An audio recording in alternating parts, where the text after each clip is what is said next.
नमस्कार, आप देख रहे हैं GBN 24 न्यूज। आपके साथ मैं हूं राशि। आइए खबरों की शुरुआत करेंगे।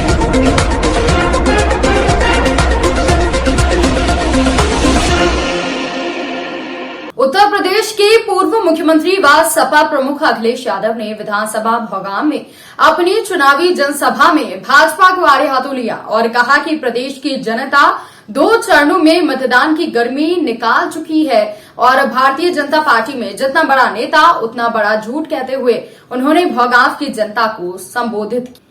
भारतीय जनता पार्टी में जितना बड़ा नेता उतना बड़ा झूठा कहते हुए भौगाम की जनता को संबोधित किया। भौगाम में अखिलेश यादव ने कहा कि ये चुनाव संविधान बचाने का चुनाव है, इसे सिर्फ युवा ही बचा सकते हैं।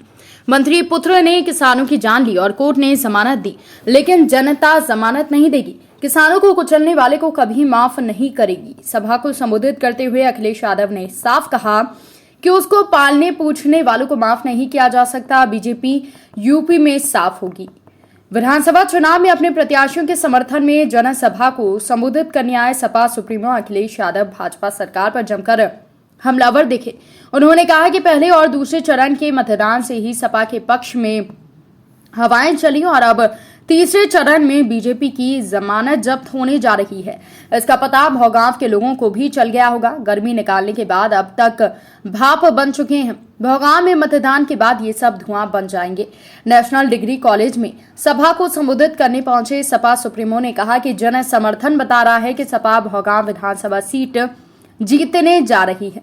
उन्होंने कहा कि बीजेपी यूपी से साफ होगी। पिछले 5 साल में केवल उत्पीड़न किया, विकास रुका रहा।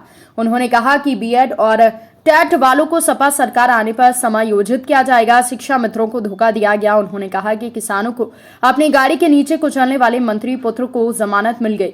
जमानत कोर्ट ने दी है, लेकिन जनता की अदालत में उसे जमानत नहीं मिलेगी। उन्होंने कहा कि अगर उनकी सरकार आई तो किसानों को कुचलने वालों को माफ नहीं किया जाएगा, उसको पालने पोसने वाले को भी छोड़ा नहीं जाएगा। बीजेपी सरकार गौशालाओं का पैसा खा गई। डबल इंजन की सरकार में केवल एक ही चीज डबल हुई है, वो है भ्रष्टाचार। इसी के साथ मैनपुरी की चारों विधानसभाओं के प्रत्याशी को जिताने की उन्होंने जनता से अपील की।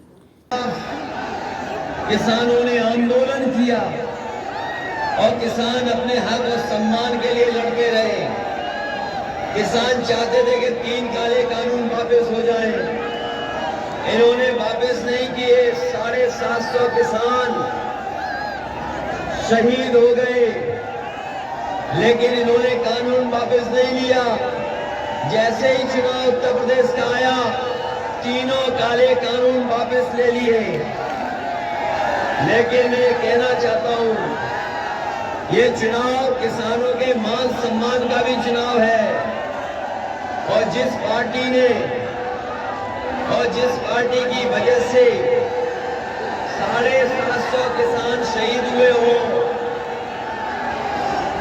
अगर इनके भारतीय जनता पार्टी के प्रत्याशी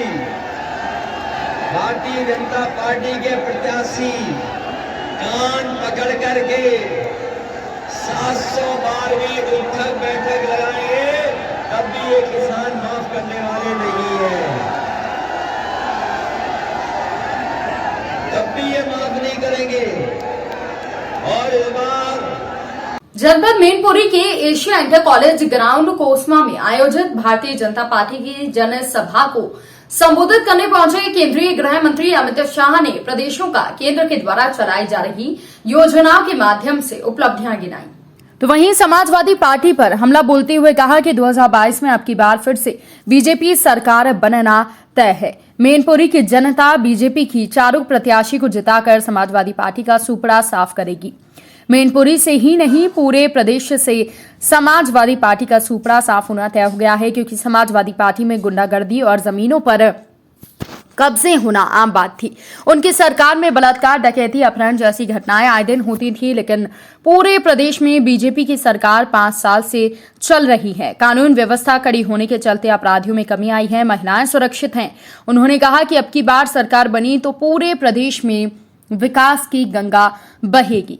और साथ ही साथ कहा कि करहल विधानसभा से एसपी सिंह बघेल को जिताने का काम करेंगे। केंद्र व प्रदेश सरकार करोड़ों महिलाओं को गैस सिलेंडर, किसानों को सम्मानित करने के रूप में 6,000 रुपए वार्षिक रुपए देने का काम केंद्र सरकार ने किया है।